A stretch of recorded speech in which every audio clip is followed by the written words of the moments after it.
Hey guys, welcome to the channel. As you see in the thumbnail, what if High School DxD crossover to Fate Stay Night Part 6. Hope you like it and please do subscribe and like and comment if you want Part 7. And the story belonged to Ray O'Neal. Chapter 6. Stray Hunt Part 1. I sometimes wonder if all families are like mine. More specifically, I wonder if all families act like mine during dinner. Hands off Maya, I saw it first. Eerie glared at the woman who was sitting across from her at the other side of the table. You already had one. Yeah, well, I reached for it first. Not backing off, Maya returned the glare right back to Eerie. Besides, you have already had two. I could see the imaginary sparks forming between the two older women in my mind's eye. The sensation they were giving off was akin to that of two bitter rivals, both of which were only one step away from starting their final bloody battle to settle everything once and for all. The reason for these two women's current behavior is an egg roll. It seems that Maya reached for the last egg roll that Eerie had been eyeing and planned on eating. Eerie wanted the egg roll, but the black-haired woman refused to yield. As always, things seemed to escalate rather quickly when it came to these two. They seemed to be able to fight over anything if given even the slightest reason for it. I sighed and rested my head against the palm of my hand. Things sure have been crazy these past few days. They certainly are lively, that's for sure. I sighed. I really can't believe I'm actually doing this. Yeah, at least I can't complain about getting bored. My eyes drifted around to the other people at the table. Lisrid was busy munching on the food in front of her like a chipmunk. Ilya and Miu were eating normally, and then I looked at the only person who wasn't currently sitting at the table. Sela was still washing the dishes. I told her that I could do it for her, but I was politely refused. She insisted that I can't go around stealing her job and that I should just go eat dinner with everyone. A small smile formed on my lips as I looked at her. This is the way things should be, like they had always been. Even with the drastic changes in my life that had happened recently, I felt that things are starting to go back to the way they were before. You know, it's not really nice to stare. The voice said with an amused tone. I can see that Sela has a really nice butt, but you shouldn't stare at it so fiercely. I instantly choked when I heard his comment. If I had any liquid in my mouth at that moment, I would have probably done a perfect spit take. The people around me immediately stopped when they saw my sudden action and looked at me in partial confusion and concern. Is something wrong, Oni-chan? Miu asked me. I quickly waved my hands to dismiss it. And no, everything is fine, I just choked on some food. I lied through my teeth, hoping she would buy my impromptu excuse. Lying to your little sister. Now that isn't very nice of you. The voice chuckled at me mockingly. Will you shut up already, Archer? If I knew that trying to use that power would get me stuck with a guy like you in my head, I wouldn't have done it in the first place. I'm not exactly happy about our current arrangement either. Besides, with our luck, even if you didn't use my powers at that time, you would have used them in the future. So it was something that couldn't be avoided. Man, just what kind of divine being did I piss off to get stuck with a guy like this in my head? If only I knew what I was getting myself into a few days ago. A few days had passed since my official enrollment into the student council. When Kaichu said she was strict, she sure wasn't kidding. While the book that she previously gave me did cover a good amount of information and knowledge that a newly reincarnated devil should know, it was still only beginner-level knowledge. The next following days she had been drilling us with a myriad of information that we were required to know, and she sure didn't leave either Saji or I any room for complaints while doing so. At least I was smart enough to bring a notebook and write everything down to review later. I don't think I could remember all of the stuff that she taught us in such a short amount of time otherwise. When I asked the others if this is something common here, they all smiled at me brokenly with hollow eyes while telling me to try and hang on. Saji, who was full of bravado the first time I met him, seemed to have suffered the most from this. By the end of the day, after each session, he would look like he suddenly lost a lot of weight, his skin losing most of its color, and his eyes possessed dull deadened look to them. With how wasted away he was, he almost looked like a ghost. That was only the academic part of our training. The physical part of it was a whole different story altogether. Both Saji and I were waiting on the couch in the council room trying to figure out our powers. Apparently Kaichu wanted to test something out before we began our training in earnest. In my boredom, I began looking around at the other members of the student council. As the days went by, I got to know all of them better, and found each one of them were interesting in their own way. I brought it, Kaichu. Yura, the group's rook said as she opened the door with her legs since her hands were busy carrying a rather large box. Good work. Please place it on the table, Kaichu told her blue-haired servant as she got up from her desk.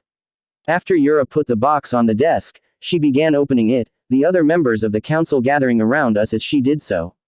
When she was done, a weird-looking crystal ball was revealed.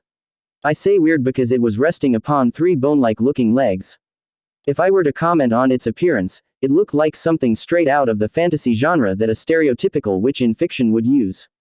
What is this, Kaichu? I asked her, rather intrigued. I couldn't help wondering if we were going to try and do some sort of prediction, seance, or ritual with the magical device. I'm glad you asked, Emiya, she said as she took a seat in front of us. This globe is a device used by devils to determine one's elemental affinity. Elemental affinity? Saji narrowed his eyes in thought as he stared at the orb. Exactly, all magic and supernatural beings possess a certain affinity or compatibility to specific elements. Such affinities can be due to a biological, spiritual, or other circumstance. Thus it is believed that a person who has an affinity to a certain element may have an easier time understanding and utilizing the powers and spells of the same element as their affinity, potentially allowing for increased potency and faster mastery in comparison to other elements outside the user's affinity. So their elements basically mean what magic they can use? Saji asked, half confused. Well, yes and no. One's affinity only tells you what type of power they are most compatible with. It doesn't usually restrict their options, so you can still learn others if you so choose.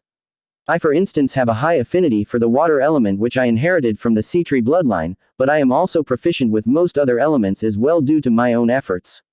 Kaichu explained. So how many elements are there? I asked curiously. It usually depends by which branch of magic you are taught from. The most common one known in magic circles and the one most devils use is the standard European 5-element system, the 5 elements being fire, earth, water, wind and lightning. However, there are other classifications that differ, like the Taoist system that covers water, fire, earth, wood, and metal. Interesting. I guess it's just a matter of what system you use. If you say that those are standard elements, do you mean there are also non-standard ones? Very perceptive. Non-standard elements are elements resulting from a fusion of a different number of elements. This can be by some sort of magical influence, or a mutation that creates unregistered elements. She elaborated as I took it all in. I don't know why, but for some reason when she mentioned non-standard elements something seemed to catch my attention. The best example I can give you is my sister. Her favorite element is ice. This element was created because she had a high affinity for both water and wind element. So by merging the two of them she formed the non-standard element of ice. The explanation Sona gave was rather interesting. Now that I think about it, there was a video game that I used to play with Ilya that worked similarly to what she said. In the game we played there were some elements you could get that were created by combining different ones together. Like how combining earth and fire together would create a lava element, or by combining fire and water you could obtain steam. While those examples were from a video game and one Sona gave are from real life, it was still useful as a reference. What elements do the others have? I asked curiously. Kaichu already said that she knows most of them, so there's no reason to further ask about her. My elements are water, earth, and lighting. Shinra Senpai answered first. I have earth and metal element. Tsubasa puffed out her chest proudly. Part of me wondered if it's because she is a rook, since those elements seem to match her piece's traits quite well. Fire and wind are mine. Meguri laughed proudly while exclaiming. I only have wind. Ruruko scratched her cheek while showing a sheepish look. Guess she was feeling a little awkward because she only had one element. Mine are fire, water, and lighting. Hanakai smiled and made a V sign with her hand. I possess fire, wind, and earth. Kusaka followed up, raising 3 fingers with her hand. I took a quick glance towards Saji. His face was really stunned. Wow, you two have 3 each. He asked with a rather jealous tone as he looked at both Kusaka and Hanakai. Bishops usually have high compatibility with most elements. 3 is actually a common number among bishops. Shinra Senpai explained to the blonde pawn. I wonder how many I can use. Saji said out loud, his arms crossed together as his eyes were closed in thought. Similar ideas crossed my mind as Saji wasn't the only one wondering what elements he had. We didn't have long to think as our master soon spoke up once again. This is what this device is for, to tell you what your elemental affinities are. Kaichu said as she touched the base of the item to demonstrate how it worked. Immediately the mystic tool began to glow, a cloud of smoke started forming inside it. Just place your hand on top it and it will read your magical signature, discerning your affinity. Okay, here goes nothing. Saji was the one to take the initiative. He slowly and carefully placed his hand over the globe, proceeding slowly as if he was very carefully touching broken glass while trying not to cut himself. After he laid his hand on atop it, the orb began glowing in a series of rainbow-like colors. Tickles. As the light died out inside the globe, two small spheres formed. One of them was red while the other was black. Inside each of them was a written kanji. I could hear Kaichu letting out a small sound of pleasant surprise as she saw the results. Interesting. Fire and darkness. Fire may be common, but someone possessing the affinity for darkness is very hard to find. You have a rare combination, Saji. Hear that, Emiya? Saji laughed arrogantly and puffed up his chest as he looked at me. I'm a rare type. Letting aside the fact that Saji was acting pompously again, which had becoming something of a daily ritual during our interactions, I couldn't help but stare at the black sphere in the device. I looked towards the team's bishops for information. A quick question, I can imagine how the fire element works, but what about darkness? The first one to answer was Hanakai. The darkness element usually involves magic and powers that are related to or have curses at their base. Since Saji possesses it, he may be able to become skilled in wielding curse magic. I see. I nodded. So he has a lot of potential of becoming a key support for the group. In games, curses usually act as a way to weaken or restrain an enemy. A handy skill set that could weaken enemies or even create an opening against a stronger one, pretty much letting the caster or group they belong to take down a foe they normally couldn't. A valuable talent if properly honed. I could see why Sona was pleased. Now let's see what you are, Emiya. Tsubasa began pushing me from the back, thus breaking me out of my internal musing. Come on, come on. I'm really curious what element yours is. Meguri said, all exited, gesturing with her hands up and down as if to encourage me to get to it. Looking at her in slight amusement, I can't help but wonder how much sugar does this girl eat. Fine, fine. I sighed in defeat. No need to rush, it's not like the device will run away or something. I slowly touched the magical item and let it do its job. Unlike Saji, who felt a tingling sensation when he used it, for me it was more of a stinging sensation. It was kind of like being stabbed with a needle if I were to compare it to something. I looked over at Kaichu, who was staring intensely at the magical device. I could see some confusion in her eyes as she looked at my results. I looked at the globe and in it was a single lone gray sphere, but it was backwards so I couldn't see what was written on it. Well, she was silent for a few moments before she looked me directly in the eyes. I noted the serious gaze that lay within them. Emiya, would you be so kind as to touch it again? I was wondering if I perhaps somehow did something was wrong, but regardless I went along with her request. Sure, I guess. I repeated the process. The end result appeared to be the same. So, she was silent. She rearranged her glasses slowly after a few heavy seconds. I don't know how I should explain this. What? I asked, confused. Just what could I have done to screw up something that looked so simple? Please don't tell me I don't have any affinity. No, you do have one. It's just, she turned the globe towards me, and everyone in the room gathered behind me in order to look at my result. I never heard of anything like this. When the magical device was turned, I finally saw what it was that was written inside of the sphere. It says that your affinity is sword. Nomura commented in awe. Sword. I tilted my head in confusion. Somehow, while it sounded very weird, it also felt very appropriate at the same time. Wait, is sword supposed to be an actual element? Yura asked, unsure of what she was seeing. No, that's why I asked him to repeat it. Kaichu said as she rubbed her temple. If it were something close, like steel or metal, I could have understood it, but I never heard of such a result before. What do you think this means, Kaichu? Kusaka inquired of her master. I'm not sure. For all I know, we might just have witnessed the discovery of a new brand of element. She deduced as she tested the device on herself to see if it was okay.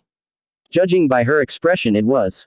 Oh, so does that mean that Emiya is a kind of super unique type? Meguri deduced as she pounded her fist into her open hand. It would seem so. Kaichu nodded a bit reluctantly. I guess most likely due to not being sure of her answer. Damn you, Emiya. You just had to be something unique and cool sounding like a sword. Saji cursed under his breath. I suppressed a desire to sigh at his response. It's not like I had any choice regarding what element I have, you know. But if Emiya's element is sword, then what kind of magic could he be compatible with? Shinra Senpai asked our leader while cupping her chin in thought. Though now that she mentioned it, that is a good question. What can I do with a sword element? I looked over to Keicho in curiosity, hoping for an answer. Not many, to be honest. Kaichu admitted in defeat. Unfortunately, I don't know the exact details. While there are magical arts meant to be implemented in swords and other weapons, they are mostly support and enhancement techniques. Perhaps some of those might be recommended for him. So his super unique element actually limits his choices. Nomura deduced. It depends actually. Until he practices other types of elemental magic and see how he fares, we can't say for sure. Kusaka explained. Wow, I sure am lucky. I commented sarcastically with a sigh. Talk about irony, my element is so rare that there isn't much magic involving it. Should I check our magic books for any sword-related magic, Kaichu? Kusaka asked, no doubt the friendly braided girl probably wanting to help me out. Later, she declared as she got up from her seat, her eyes full of vigor. Now that we know their respective elements, it is time to witness their powers. You sure it's okay if we do it here? I asked, a little unsure of the place Kaichu has selected as a testing ground for our powers, which apparently was the school gym to be exact. Hanakai waved her hand dismissing my concerns and smiled at me without a care in the world. It's fine, we set up several barriers around the building. Even if something were to explode in here, no one would notice. That's reassuring. I commented with a light hint of sarcasm in my voice. Honestly, it's the fact that we are doing all of this in broad daylight that I'm worried about. Will you quit with your nagging already, Emiya? Saji told me while stretching his body as if he was preparing for PE. Sure, but only when you will fix your temper. I commented as I rolled my eyes at his brutish attitude. I swear, it's like this guy looks for the first opportunity to look for a fight with me. Why you? He gritted his teeth in frustration, his hands clenching into fists. Am I seeing violence between you two, or I am mistaken? Kaichu asked from across of us, Saji freezing the moment he heard her sweet yet cold voice. And not at all, Kaichu. Saji straightened his position, his face sweating violently. Emiya, you should also try refrain from provoking him so often. She directed her ice-cold gaze to me. Seriously, what's up with her look? It feels like the temperature drops around us when she does it. I'll do my best, I said with a sigh as I stretched my neck, a loud cracking sound resonating in it. It's not like I enjoy getting in these small quarrels with Saji, but the guy really gets under my skin sometimes. I actually feel like I'm dealing with a delinquent from time to time. I hope you do, she commented as she walked in front of us. I couldn't help but notice that she and the other members changed into their gym uniforms. Was there any real need for them to change since Saji and I are the ones doing the training? Moving on, I will ask both of you to take a step forward. We both did as our master told us. She first looked at me. Emiya, have you had any successful attempts on using your powers? I let out a sigh in defeat. No, I tried a few times, but I feel like I'm missing something very important to it. Like a trigger. I see. What about you, Saji? Did you manage to figure out your Sacred Gear's powers? Saji sighed very similarly to how I did. No luck on my side either. I can summon it without any problem, but I still don't know what it does or how to use it. This will be long day. I heard Yura comment behind us. Indeed. Sona rubbed the bridge of her nose. Saji take the left side and Emiya the right. She was silent for a few moments, holding her chin while making a thinking sound. I want you both to listen carefully. Saji, I want you to summon your Sacred Gear and try and spar with Yura. Perhaps the rush from the fight will cause you to activate its powers on reflex. Nomura and Tsubaki, keep a close eye on him and note down any changes in his Sacred Gear. Also Yura, be sure to make him feel the danger of the fight, but also be sure to hold back your strength. I don't want anyone seriously injured. Yes, Kaichu. All three of them nodded. Now what shall we do about you, Emiya? She stared at me for a few moments then let out a tired sigh. I honestly don't know where I should begin with you. It was short, but I could tell that your powers weren't something normal or common when I got summoned by you. She walked a few steps toward me and got closer. I could feel her eyes analyzing me with their intense stare. But if I were to go by what you described, you will need something to trigger your power. I think that the best way to do that is to recreate what triggered it in the first place. What she said sounded interesting, but confusing at the same time. What do you mean? I want you to close your eyes and visualize. Remember every sensation you felt when you were first using it, remember what drove you to use it the first place. Try to recreate the whole event in your mind. She explained as she took a few steps back. I nodded to her request, it was actually a good idea. Why didn't I think about it? I understand. She pointed her hand to the two bishops. Hanakai and Kusaka, keep a close eye on him. We don't know what the exact nature of his powers are. If something seems to go wrong, I want you two to stop him. The two girls nodded silently and got closer to me. I took a deep breath and closed my eyes, trying to recollect everything that happened that day. I remembered every moment, sound, feeling, smell, and emotion I went through. Images flashed through my mind as I tried to recall. My eyes snapped open as I suddenly remembered. How could I be so damn stupid? Kaichu. I called out to my bespectacled master that was keeping an eye on Saji. She turned around and looked at me. When you saved me, was there by any chance an odd-looking card near me? A card? She tilted her head confused at my question. No, I don't recall seeing one. I see. I silently nodded as I closed my eyes again. This certainly raises many questions. Last time I was able to use that strange power because I had that weird card. Somehow I know that my powers are linked to it and that the card acted like some sort of medium. But where is it? Kaichu said that she didn't see it, so I doubt that she picked it up. Also, I'm sure that Eri and the others home would have told me if they had found it. So where could it have gone? Did it vanish after I used it? No, that can't be it. Kaichu did say that she feels an unusual energy from me, so that means I still have its powers. Wait, the evil pieces fuse with the body of the reincarnated devil. So doesn't that mean that things can be fused in a body or placed in one, like how sacred gears are? Could the card have fused with my body? If that is true, how do I activate it? Try to remember. There was something that I shouted to activate it last time. Like a password or a trigger. What was it? I remember it started with the letter I, but what was it? Think. My eyes and mouth automatically opened. The words came out by themselves. Include. As I declared those words, I could feel a warm sensation in my chest. It quickly moved to my right hand. Powerful cyan light flashed from it, illuminating the whole gym and getting everybody's attention. When the light faded, what I found wasn't what I expected. It was a long bow made of some strange black material. Wow, you did it. Meguri jumped behind me, peeking at the weapon in my hand from every angle she could think of. That's his weapon. Hanakai tilted her head in confusion as she looked at it. Is it a bow sacred gear? Yura, who had apparently stopped beating up Saji, asked. Is it by any chance jade archery? Nomura asked excitedly. This piqued my attention. Jade archery? Oh right, sorry. I like researching about sacred gears since they are so interesting. She poked her index fingers cutely together. I remember that among the ones I read about, there was a bow-type sacred gear called jade archery. It takes the form of a jade color bow, and the user is able to create arrows of different elements and abilities by using their imagination. Creating arrows of any kind by imagining them, somehow that power seems a bit broken if you ask me, but then again I did read that there are many sacred gears that defy logic, and those aren't even Longinus types. That sounds pretty interesting, but this bow is not jade archery.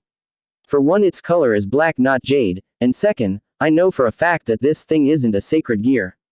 Are you sure? Kusaka asked with a puzzled expression, probably wondering what else it could be if not a sacred gear. Very. Also, I stared at the weapon in my hand.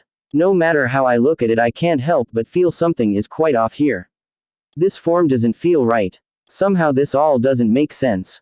My clothes are still the same, my body isn't filled with the same sensation of power I had before, and a bow appeared instead of swords.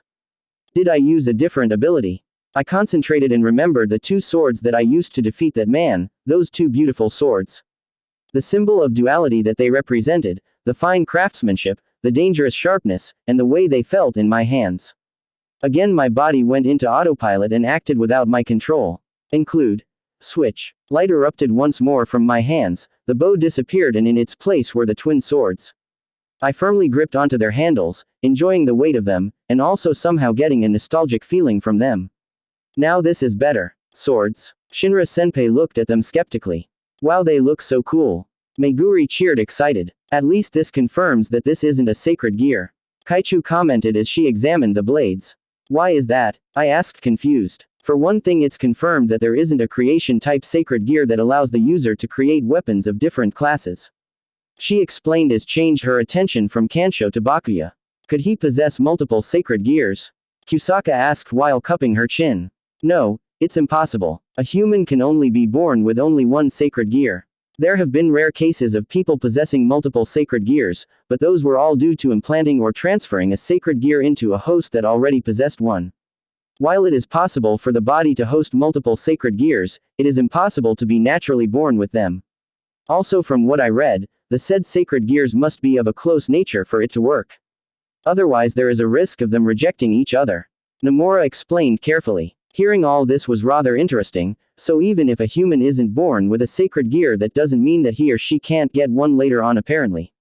Now that I think about it, there was a small theory regarding sacred gears that I read in that guidebook. It was basically a study that tried to demonstrate that a sacred gear user's personality is often influenced by the sacred gear they hold. I believe it was something about the possibility of lingering emotions and traits of the former wielders getting inherited by the new owner. This certainly creates more questions than answers. Shinra Senpai commented. I suppressed the sarcastic remark in my head aimed at the vice president for stating the obvious. After all, I knew she meant well and was honestly trying to help me. They certainly have a rather exotic look. Hanakai commented as she stared, appreciating the fine craftsmanship of the blades and looking at them in interest. I have to agree with her. After all, these swords are actually Chinese falchions, a type of weapon normally unused in Japan. Do you have any idea what they're called? I looked at the weapons in my hands. Despite the fact I had only used them once, I felt as if I had used them all my life. Somehow I even knew everything about them. Yeah, they are called Ganzhong and Moyi, otherwise known as Kansho and Bakuya in Japanese. Wait, as in the twin married swords? Meguri cut in as her eyes were suddenly intensely locked on my swords. The what? Saji tilted his head in confusion, clearly not understanding what she was talking about. They are famous swords mentioned that originate from China. A story describing how a blacksmith couple was ordered by the king of Wu to forge him a pair of swords that could reach the realm of the gods. The group's knight explained passionately. It's actually quite a tragic story. The wife sacrificed herself so that the husband could use her essence and forge weapons to match the king's demands. After the two swords were forged, the husband gave only one of them to the king and kept the other for himself to remember the woman he loved. The king took his action as an insult and ordered the husband to be killed for his defiance. Rather than being famous for their wielders or their achievements, these two swords are known for the great sacrifice made in order for them to be forged and the love between husband and wife. I was rather surprised that Meguri actually knew about them. Not to insult her or anything, but the history and legend of these two swords are rather obscure compared to other legendary weapons. If those are really famous swords, just how did you find them? Nomura asked. I could see the skepticism in her eyes. No idea. I shrugged my shoulders. My reaction made everyone stare at me rather sharply in disbelief. Understandable, but I wasn't lying since I have no idea how the swords are related to my power. As far as I know, they are part of my power somehow, but I don't know the exact nature of it or how I got them. There was a silence in the room for a few minutes as everyone seemed to be deep in thought. Yes, everyone took their time and tried thinking just what my powers could be if they're not sacred gear based. But the time for thought was soon cut short.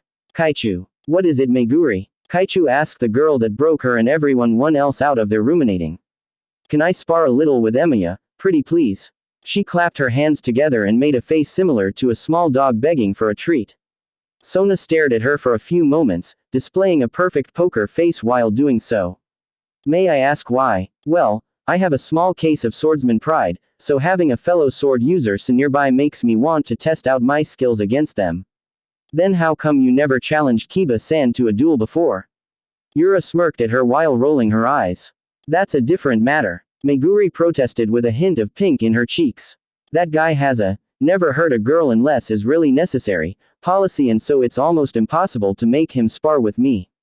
Now that I think about it, during my fight with Nekulai my body somehow knew how to fight and acted on its own. As if it was in a state of autopilot. Was that something that occurred by itself or did I trigger it somehow? I have the same weapons as last time, but will I be able to use them like I did before? I honestly wasn't sure. I let out a tired sigh. Do you really want us to spar, Kaichu? I'm not sure. If I'm not mistaken, you don't have any formal training in swordsmanship, do you, Emiya? I nodded slightly to her in affirmation. True, officially I don't have any training in using swords, but I do have some combat training that Maya had been drilling into me for the past few days. While I can't hold a candle to my aunt, I did manage to learn a thing or two from her. But how much will it help me against a devil? I won't force you, but if you indulge Meguri on her request I would appreciate it. No, it's okay. I waved my hand signaling it was okay, she probably was worried about me getting hurt. While I appreciate the thought, I need to uncover the secrets of this power, and to do that I need a lot of practice. To be honest, I want to see if I can fight using these swords. Our master stared at Meguri and me for a few moments longer. I could see that she was processing the whole situation, no doubt weighing the pros and cons. She closed her eyes and let out a resigned sigh. All right, you two, very well, but only until first blood is drawn or until one of you is too exhausted to continue. After the others finished clearing the court, Meguri and I went toward the center and stood in front of each other. She waved her hand to the side, the air around it distorting for a few seconds. Something similar to a portal opened above her hand and a Japanese katana began flowing out of the portal. She slowly took the weapon and unsheathed it, the sound of the blade being drawn lingering in the air. Somehow I knew tell with just a glance that the sword she was wielding was one of very high quality and excellently forged. My fingers gripped around the handles of my own swords. A part of me felt a little excited at the upcoming spar. I didn't think I would spend my day like this, to be honest. Me too, actually. Meguri laughed as she took her battle stance. Now then, let's see what you're made of, Emi-chan. Upon hearing those words I almost dropped my swords. The edge of my mouth was trembling uncontrollably. Single quote. Emi-chan, what, you don't like it?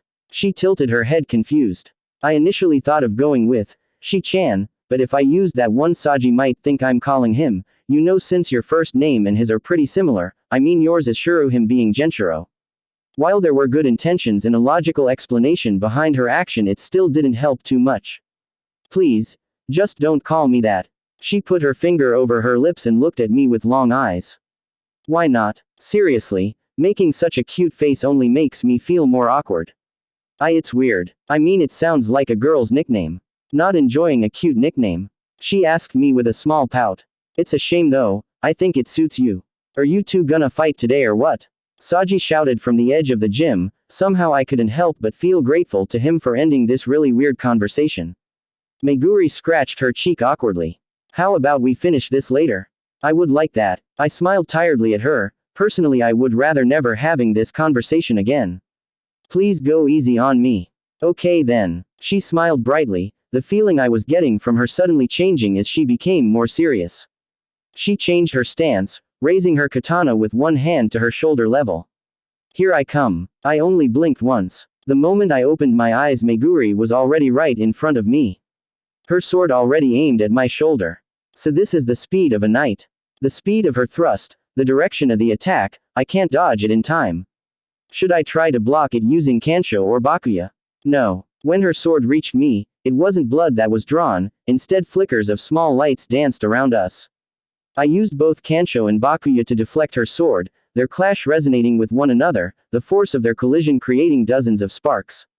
Our bodies were close, my gold eyes met her brown ones. Her expression was stunned. No doubt she didn't expect me to block her strike.